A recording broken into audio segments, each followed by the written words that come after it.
North Korea is the real Korea. Korea becomes a Cold War battleground. The Great Leap Forward!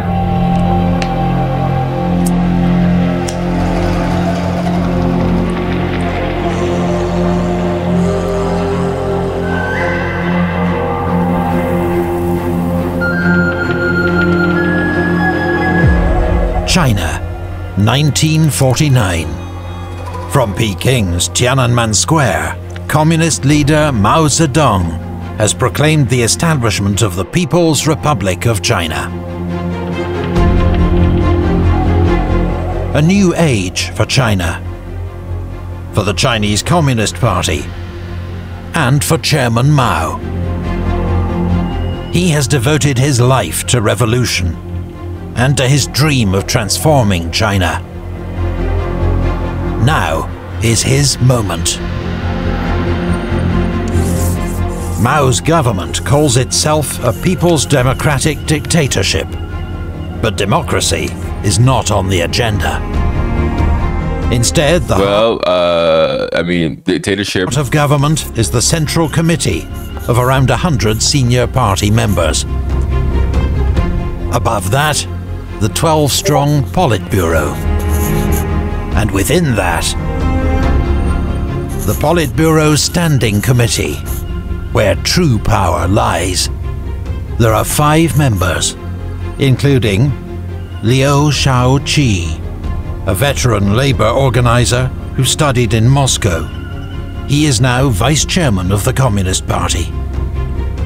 Zhou Enlai, a hero of the revolution, once Mao's superior within the party, but who has now publicly and privately committed to Mao's leadership. Charming and polite, he has shown a great talent for diplomacy and will serve as Communist China's first state premier and foreign minister. And Mao himself, chairman of the Chinese Communist Party and paramount leader. Okay, if there's one... Aged 55, Mao now wields unchallenged personal authority, the result of his inspiring leadership in the struggle against the Japanese and nationalists. Though never a natural orator, Mao is a charismatic figure, capable of deep intellectual thought, shrewd political tactics, and stirring writing. Since 1938, he has been married to his 4th wife, the famous actress Jiang Qing.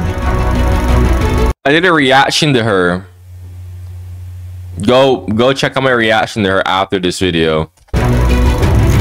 Long time ago. She is a powerful personality in her own right, ferociously loyal to Mao, and scathing of his rivals, real or imagined. After years of revolution, invasion, and civil war, China is impoverished and in desperate need of reform and rebuilding. The Communist Party gets to work immediately to impose a vision on the country that is heavily inspired by Soviet thinking. To this end, around 10,000 Soviet advisors arrive in China to assist in reconstruction. The country remains an overwhelmingly agrarian society. In 1949, by rough estimate, every 5th person on Earth is a Chinese peasant. That is have long provided the base for communist success in China, wooed by the promise of land redistribution, which has... Why did this region have so much people? Is it because it was like historically speaking, had like all the natural resources, so people were able to just reproduce more? Or been enforced in communist-controlled areas since the early 1930s. Now it is to be rolled out on a national scale. Rural landowners, who have dominated the Chinese countryside for centuries, are vilified for abusing their power over peasants. They are publicly humiliated by the communists, put on trial, and executed in huge numbers. More than 1 million are killed. Their land is seized and redistributed. Over the next 3 years, about 300 million peasants receive land for the first time. Early reforms are intended to fundamentally reshape Chinese society. New laws improve the rights of women and protect their role in the workforce. To improve literacy rates of just 20%, the government promotes the use of simplified Chinese characters.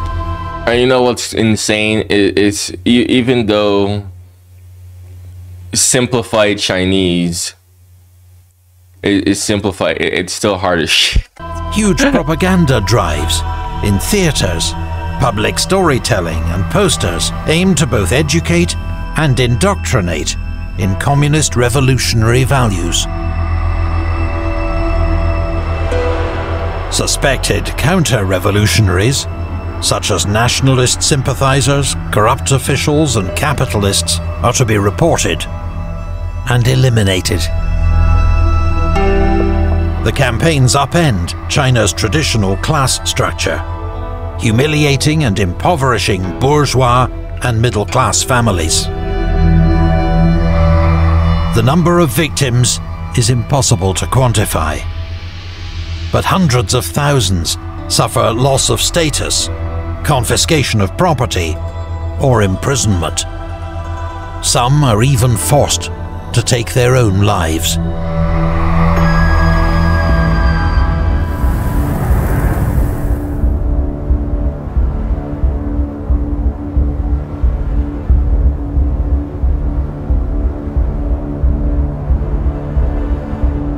You know, before we continue on to this right here, you know, let's talk about communism for a second, right? I talked about this a few times, but we see these reforms that are being passed, right? And in a communist society, everything is supposed to be equal, where, like, you know how, and I've been thinking about this a lot lately. Right now in the West, there's this like cost of living crisis in a lot of these Western countries. And you know, it's kind of just like warping society really badly. You know, I've been thinking, like, if we lived under communism where basically everyone has everything equal, like, let's just think about this for a second, right? You know, everything has equality everywhere, you know, like there is no person richer than you, you know, like, because people have this idea of the fact that, oh, capitalism, you can't get any better than capitalism. But is that really the case though? Like, I remember I was reading comments on TikTok the other day, and I saw someone point out the fact that historically speaking, money is a very modern thing. But like throughout most of history, people didn't use money. People just traded goods, right? And people were like, we base our whole lives around this freaking piece of paper that doesn't have really and truly any value. It's like, is money really like the only way? Like, is it, like, what do you think? Do you think that there could be a different system other than just money? Because it is true that, you know, before money, people just traded goods. Like, if they had anything valuable, they would have simply traded it. Bam. And if you look at communism, you know, if everyone was equal, everyone had everything equally, you know, a lot of like the common argument that I hear against that is, oh, well, humans just want more. Humans just naturally want more, So they'll just try and get more. And I think that's a very bad argument to make, because I'm not really looking at the fact of how many people are living such good lives that I'm looking at, which is a mistake that people tend to do, by the way. They just look at how many people are living good lives. What you should actually be looking at is how many people aren't living terrible garbage lives and are struggling, right? People tend to look at these like big tech CEO companies of these capitalist countries, especially like in America, these big tech oligarchs, and say, oh my goodness, guys, look, they're living such good lives. It must be so good over there. But they completely forget, like, you know, like mostly every other people is literally struggling their asses off, right? And not even just that, because that was just one example that I simply used. People do that, or just in general overall. Like, they'll just look at these capitalist countries and be like, oh my goodness, bro, like compared to my country, like these people look like they have it so good. Mind you, they're only looking at like the people who are doing good and completely ignoring the fact that there's way too many people still struggling, right? Case in point is like Germany. Germany has like a 20% homeless or some shit. I was reading on that in an article before. I was like, what? 20% of the population homeless? Madness. America also has a homeless crisis and just a straight up cost of living crisis. But for some reason, people still like meet right America and say, oh my gosh, America is such a great country.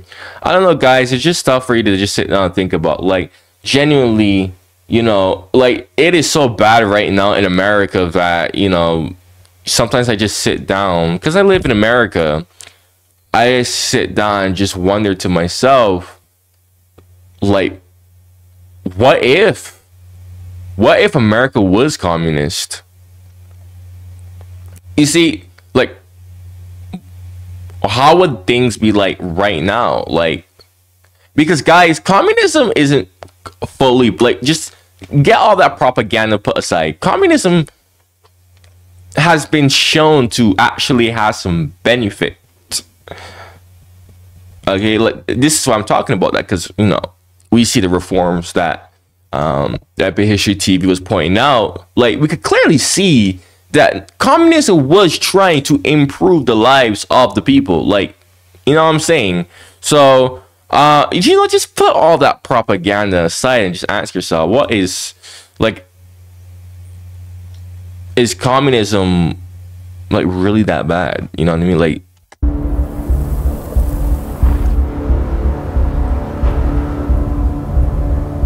China's new communist leaders seek to build alliances abroad, but World War II has been followed by the Cold War, and the world is now divided between a democratic, capitalist West and the Soviet-led communist bloc. The Western powers offer no support to communist China. In fact, they continue to recognize their wartime ally, Chiang Kai-shek, as China's legitimate ruler. His authoritarian nationalist government, officially known as the Republic of China, still holds Taiwan and small islands in the Taiwan Strait. Inevitably, it is to the Soviet Union that Mao turns. In December 1949, he travels to Moscow for 3 months of talks with Soviet Premier Joseph Stalin. Their relationship is not an easy one. In imposing his own brand of communism in China, Mao has often overruled his Soviet-backed rivals. Nevertheless, in February 1950, the two leaders sign a treaty of friendship, alliance and mutual assistance, unlocking economic and military cooperation between China and the Soviet Union. By the 18th century, the Qing dynasty had added several remote western territories to its empire: Mongolia, Xinjiang, and Tibet. But in the tumult following the 1911 revolution, they had escaped Chinese control. Now the communist government acts to reimpose central authority. In 1949, the People's Liberation Army is sent to reoccupy Xinjiang. In 1951, Tibet is occupied and annexed, following a short conflict the Chinese government euphemistically calls the peaceful liberation of Tibet. As part of the settlement, the Dalai Lama is allowed to remain at the head of a local government. I thought the Dalai Lama had to escape to India. No attempt is made to regain Outer Mongolia, which is now within the Soviet sphere of influence. Taiwan remains a major source of contention. Both the communists and Chiang's nationalists continue to denounce the other side as bandits and their governments as illegitimate. Elsewhere, China's borders seem settled. But in 1950... Okay, let's talk about the whole Taiwan-China thing. You know, it's funny, right? Because I was just like doing some research into this maybe like a couple days ago, about how countries like recognize other countries, right? It's like, that's a very modern thing. Up until like the 20th century, but like before the 20th century, you literally could have just, as long as you just like showed that, hey, I have a clear functioning government, people just tended to recognize you. But people, the reason why I'm saying this is, what's the whole point of recognition? Like, the problem with recognition is that you could have a full-on country going, and we have clear cases of this happening. But like, even if you check all the boxes of a country, for political reasons, people just won't recognize you, right? Like, we see how China here, clearly, I mean, literally just took over basically all of China, except for freaking Formosa, now called Taiwan.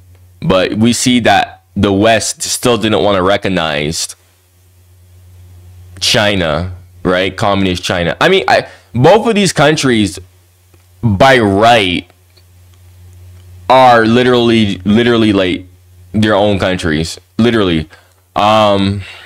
Because how many times have we seen a country just take another country's territory, but it's a different government, right? We saw that with the Soviet Union, right? The Soviet Union took the Russian Empire's lands, and it was a completely different entity, right?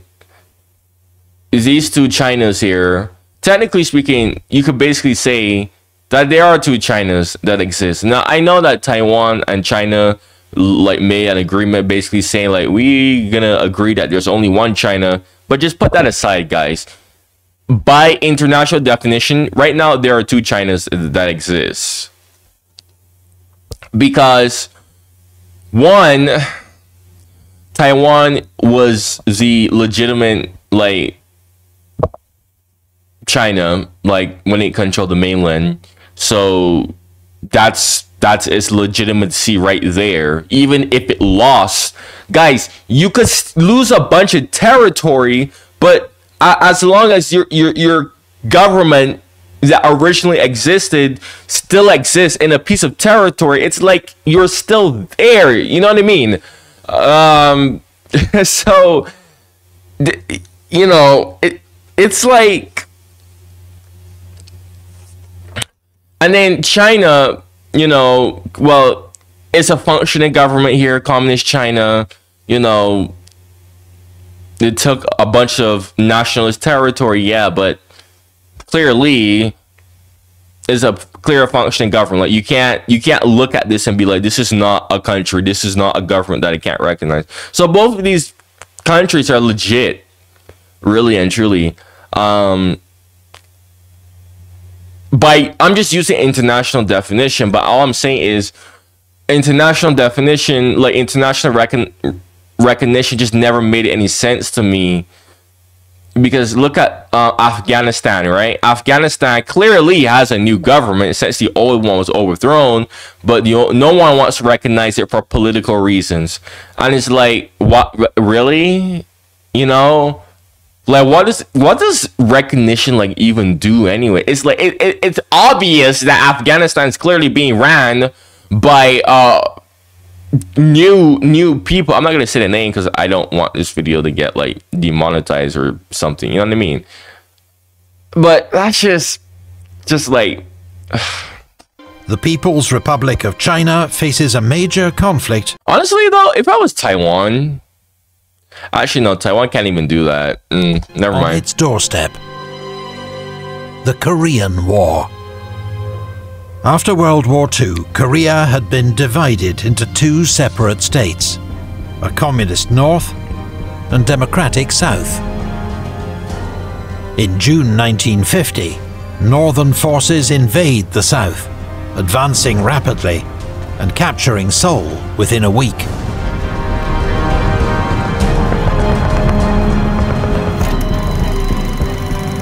North Korea is the real Korea. Korea becomes a Cold War battleground.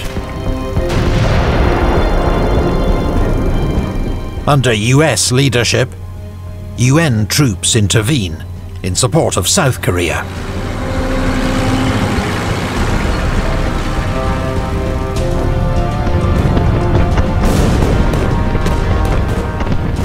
By the end of the year, they have pushed the front line back to the Yalu River, close to the North Korean-Chinese border.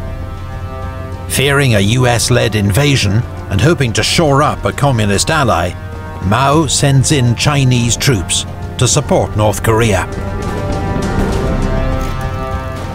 More than 1 million Chinese troops enter the battle, soon rising to 2.5 million. In the face of this onslaught, UN forces retreat south. Yo, the stories that I was watching one dude, a veteran of the Korean War, talk about his story, a US veteran, and he talked about the moment that Chinese troops literally just got in to the war, and he was talking about a night where, like, just one moment, it was just nothing. And then he just said, like, next moment, just literally hundreds and hundreds of freaking Chinese troops just start freaking bulwarking towards their position, forcing them to freaking just having to withdraw. Like you can't hold that shit off, bro. Just all of a sudden, just out of nowhere, just hundreds and hundreds of Chinese troops just started freaking bulking at them.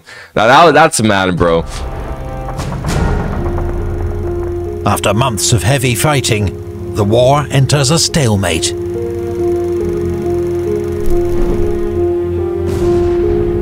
Both sides dig in along the 38th parallel. In 1953, an armistice is agreed, and this becomes the heavily fortified border between North and South Korea, known as the DMZ, Demilitarized Zone. For China and for Mao, the Korean War is presented as a triumph. They have championed the global socialist cause and stood up to the US superpower. Perhaps even more importantly, communist legitimacy within China is greatly bolstered. But it comes at a huge cost. The Korean War claims an estimated 3 million lives. Chinese military casualties are more than 500,000, possibly many more. They include Mao's own son, Mao An-ing, killed in a UN airstrike while serving with Chinese forces. Damn! Bro didn't have the plot armor. In its efforts to curb the spread of communism, the US has now imposed a total trade embargo on communist China. Okay, let's talk about Korea for a second, right? I said North Korea is the real Korea, because it is. Literally, after World War II, like, you probably should know this, but a lot of people need to hear this more. North Korea, the, like, original capital of the Korea, like just the original Korea capital before it was split up, was literally freaking Pyongyang. In fact, like the original Korea state, right, when it was unified before it was forcefully split, was actually heavily based in, well, what's now North Korea, right? So, long story short, the Soviets wanted Korea to just vote whatever type of government that they wanted. The Soviets was like, hey, let's not like occupy the country. Let's just let them choose their fate, right? After World War II. America, knowing that they would choose to go communist, was like, yeah, no. It refused to withdraw American troops in the part it occupied in Korea, which happened to be South Korea at the time, and instead it decided to install a heavily backed US basically dictatorship government in South Korea. And that's basically how South Korea was born. And in response to that, the Soviets was like, okay, well, you want to go and do that shit? Well, we're just gonna let the people who are in the north, you know, go vote for whoever the hell they want to vote. And obviously, you know, they voted communist, and you know, well, that's, you know, North Korea. I'm just like oversimplifying this. So yeah, it's even more insane when you realize that North Korea actually was way more prosperous than South Korea. Yeah, most people don't really know that. North Korea started lacking behind, because the Cold War ended and a lot of these communist countries have fell. However, due to recent events, Russia has decided to become allies with North Korea. Russia was purposely ignoring North Korea to cater to the West, but, well, we could clearly see how that turned out for Russia. So, China is still there, but America is still embargoing North Korea, sanctioning North Korea to death. And also because of North Korea's nuclear program. This is why North Korea just is lacking so behind. North Korea needs their nuclear program, because if it doesn't, America will literally go and invade the country. Although I don't really think that North Korea would need their nukes anymore, considering that they're literally allies, like in a deep defensive pact with Russia now. So honestly, Russia, you could literally protect North Korea right now. There's also China too. I don't really think China would let North Korea fall, but still, the nuclear program has been protecting North Korea. That is true. However, it came at a cost, you know, so that's why North Korea has lagged behind. Unfortunately, it shouldn't be like that, but it is like that. You could go and blame America. Meanwhile, South Korea has been essentially subsidized to the max by America, eventually just leading to it to become an ultra-rich country. I'm just oversimplifying it because this video isn't really about North Korea and South Korea. This video is about China. Let us continue. The war has also strengthened US support for Chiang Kai-shek's government in Taiwan, with President Truman sending the US 7th Fleet to deter a potential communist attack.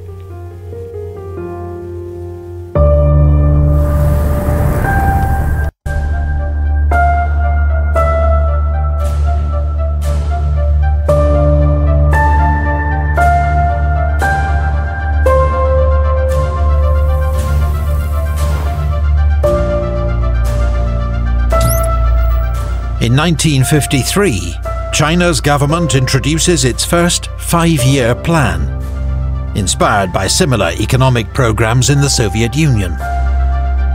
One aim is to swiftly and massively increase Chinese industrial output. Huge efforts, backed by Soviet technical expertise, produce remarkable results in transport, industry, and infrastructure. Production of coal, iron and steel all exceed their ambitious targets. While China becomes a major oil producer for the first time. The second aim of the 5-year plan is to rapidly boost agricultural output. To this end, the Communist Party pushes farmers to collectivize on a massive scale, forming cooperatives that include dozens, sometimes hundreds of households. By 1956, 80% of peasant households belong to a cooperative, meaning they share the land, tools, and harvest. Cooperatives also have an ideological aim: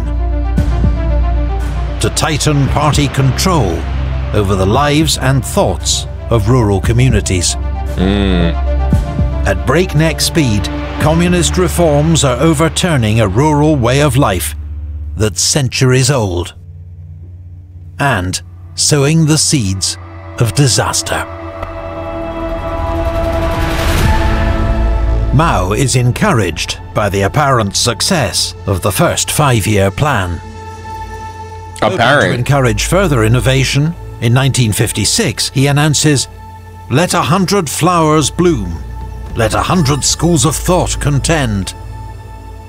It is an invitation for others to come forward with constructive proposals for the government. In response, criticism of the party comes flooding in, from intellectuals, academics, and scientists. Mao and the leadership are dismayed and angered. Rather than welcome proposals, they move to crush what they now regard as dangerous dissent. A new anti-rightist campaign punishes at least 500,000 men and women who are considered insufficiently loyal to the party. Penalties include public humiliation, hard labor, and execution. Of course. Can't have that. No, you can't forget about that. Among the leaders of this brutal campaign, a new addition to the Politburo Standing Committee, the 52-year-old Deng. A veteran of the Long March, he will become a crucial figure in the years ahead.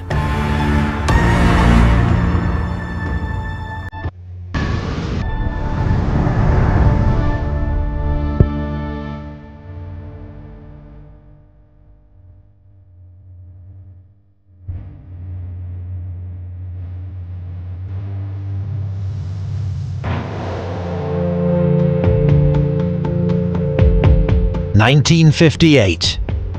The start of a second 5-year plan. This time, even more ambitious. Mao calls it the Great Leap Forward, a huge program to create a truly socialist state and dramatically expand industrial output to catch up with the world's leading economies. A huge public information campaign spreads the message throughout the country, urging every Chinese citizen to rise to the challenge and embrace Mao's leadership. Existing rural cooperatives are merged into vast people's communes, in which the party controls every aspect of daily life. The state now owns the land, buys harvests, and distributes rations. Private kitchens are banned as representing selfish individualism and replaced by communal canteens. Very quickly, what the hell? Great leap. Private kitchens? Private kitchens for what? Private kitchen? How could you have a private kitchen? What? Forward's ambitions become detached. The hell is that? Someone answer that. Private kitchen. I've never heard of that concept before. Technicians and experts who should have overseen the campaign have been purged. Under intense pressure to meet unrealistic targets, local party officials exaggerate harvest figures. These inflated reports suggest large surpluses of grain, which is then taken from the communes to supply the cities. In reality, this means far too much grain is taken from the communes, often leaving them without enough to feed themselves. Drought, mismanagement, and corruption actually mean agricultural production is in steep decline. Millions of peasants now face starvation. On top of this, farmers face new nonsensical demands, like an order to use homemade foundries to produce iron, often of such poor quality it's unusable. Oh shit! The result is a disastrous famine across China. By some recent estimates, Mao's Great Leap Forward is responsible for at least 45 million excess deaths, around 7% of the population.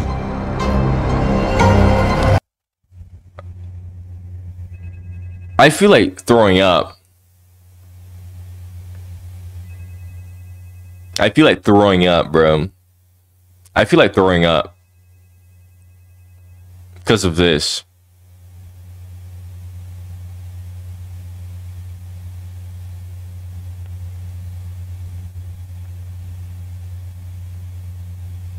Oh my gosh, like when I saw that shit, people always tell me, "Oh, this is China, bro.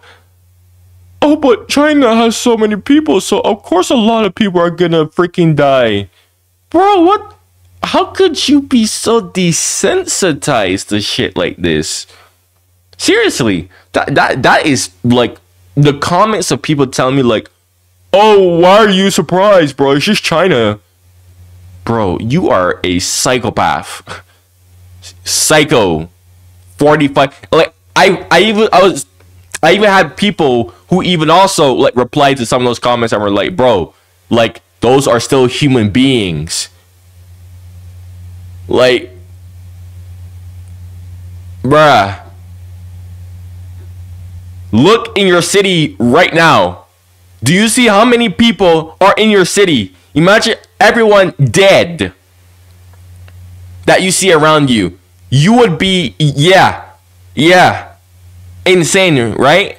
And most of us here, we're living in, well, the city that I live in has like 3 million population, I think. But most of us here, I mean, guys, even when I lived in Barbados and the population of Barbados is 200, well, back then it was 250,000 people. Yeah, it was still a lot. It was still a lot. Okay?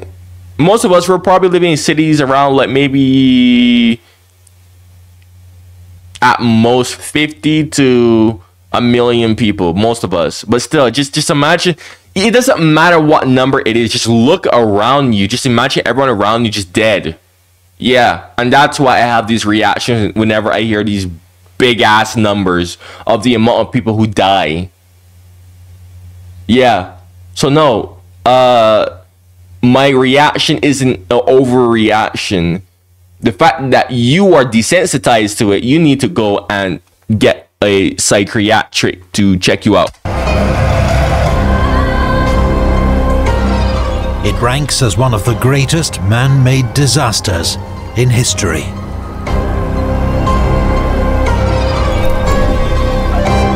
In the most hard-pressed areas, whole communes starved to death. Famine had always been a feature of life and death in China. But the winter of 1960 is perhaps the darkest hour in the country's history. Even worse than a civil war? Golly. Reports of widespread chaos and suffering eventually seep through to the upper echelons of the party. In the summer of 1959, at a conference in Lushan, Minister of Defense Peng Dehuai openly denounces the Great Leap Forward and Mao's leadership. Mao is not in listening mood. Peng is placed under house arrest and removed from office. His replacement, General Lin Biao, is one of Mao's most loyal supporters. But as the months go by, the evidence becomes impossible to ignore. Come on, man, the sky is blue. When news of the famine reaches Taiwan, Chiang Kai-shek seeks to humiliate Mao by ordering airdrops of food to the mainland. Ain't no way! Who's this diva? Oh, the pettiness, bro.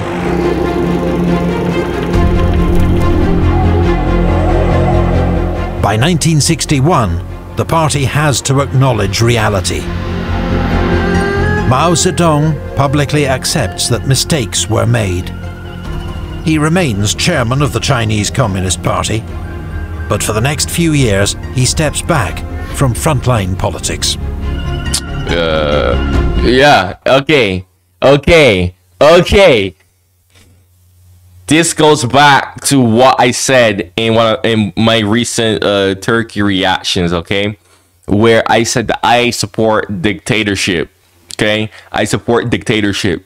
And why do I support dictatorship? Because if the dictator makes mistakes, all the blame and all the eyes are gonna look at him.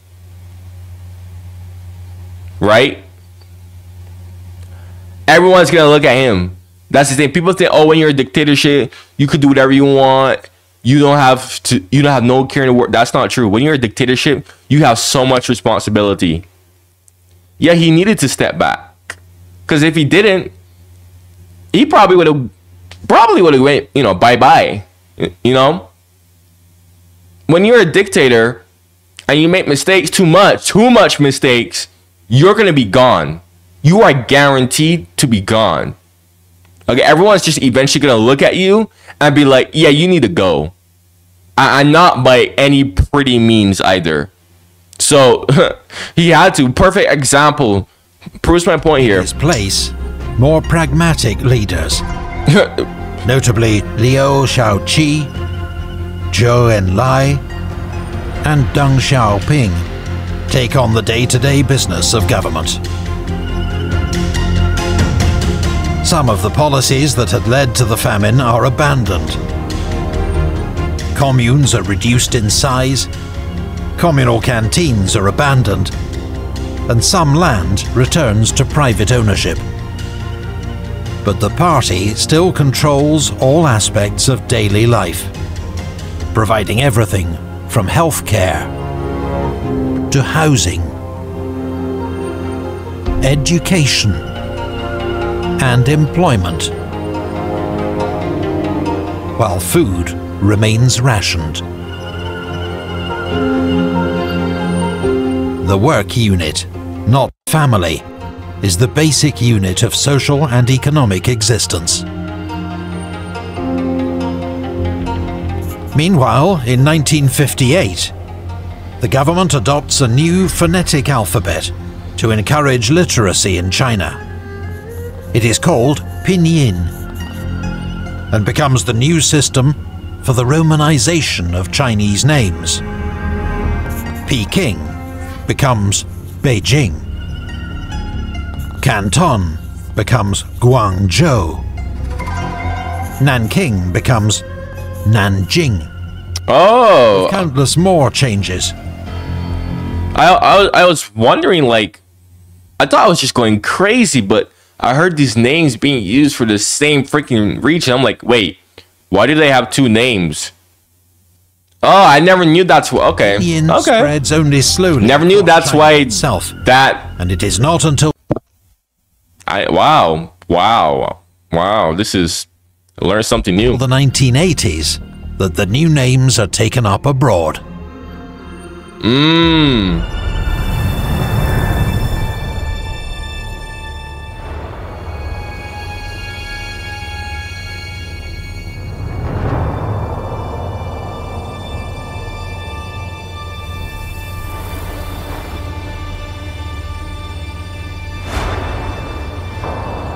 While enacting the Great Leap Forward at home, Mao takes an increasingly aggressive approach abroad.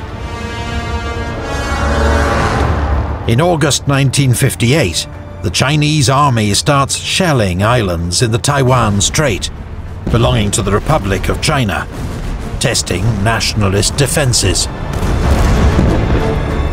The US response is emphatic, sending naval and air reinforcements to the region, and deciding to use nuclear weapons if necessary. It is one of the world's first serious nuclear crises. The situation eventually reverts to a hostile standoff.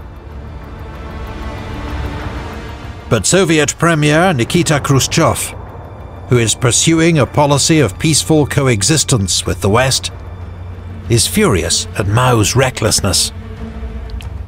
Relations between China and the Soviet Union, the world's two great communist states, are in steep decline. In 1956, Khrushchev had denounced the excesses of Stalinism and the cult of personality.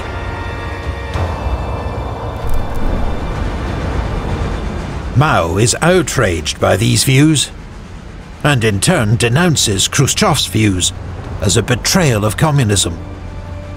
In his eyes, the Soviet Union has gone soft.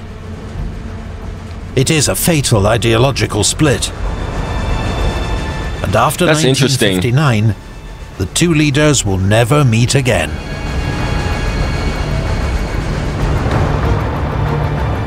That year, China faces a revolt against its rule in Tibet. In response, the Chinese army shells Lhasa. The uprising ends after 3 days of bloody street fighting. The Dalai Lama and 80,000 Tibetans flee to India. Ah, so that's From now okay. on, Tibet is under direct Chinese rule. In 1962, tension on the Himalayan border between China and India explodes into a month of fighting as China grabs disputed territory. Tellingly, the Soviet Union backs India, not China, a sign of how far their relationship has broken down. People really need to, like, bro, people in the West are so brainwashed by Cold War propaganda that they think that, oh, the entire communist world, they were all together and it was all sunshine and rainbows, right? And they were all this group with dude, the communist world literally hated each other. More people need to hear that. I feel like if more people like understood that the communist world hated each other, they would actually view the Cold War a lot differently and just communism in general. The Soviets have already withdrawn all technical support for Chinese weapons programs. But China is no longer so reliant on foreign expertise. Now they're copying now. For example, had seen the founding of the University of Science and Technology of China in Peking. And in 1964, at Lop Nor in Xinjiang province, China tests its first atomic bomb.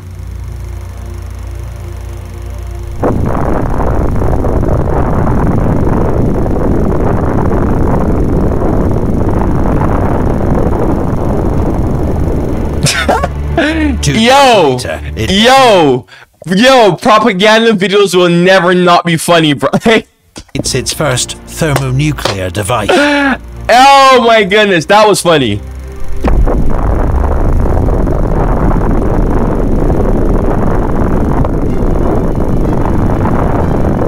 China has joined the United States, Soviet Union, Britain and France to become the world's 5th nuclear power, adopting a no-first-use nuclear policy.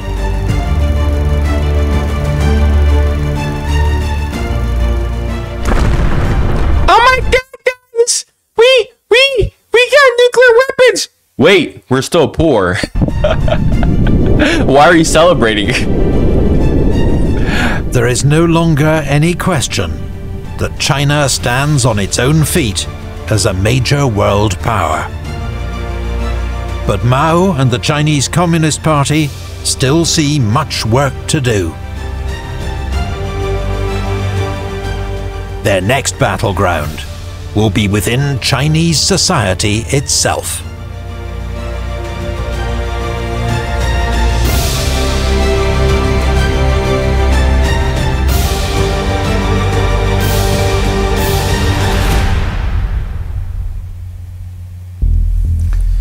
The epic history.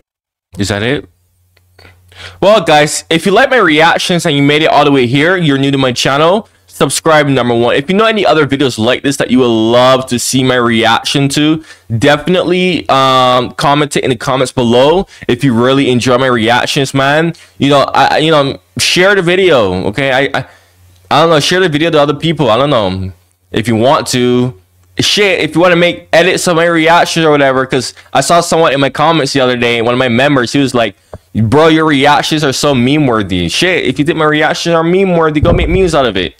I actually had someone make a fan edit of me before, Mr. Effie. But if you're an active viewer, speaking of channel members, I recommend you check out my membership. We recently just got a new member. Thank you for joining. It's only 99 cents a month. Like I said, as I get more members, I'm going to increase the perks of it. You get access to insider information on my channel, like what I'm planning to do, updates, your comments will reply to much more quicker. You get early access to videos. Your suggestions are done a lot more faster. Okay? A lot more faster. All right. Anyways, man, thank you for watching and goodbye.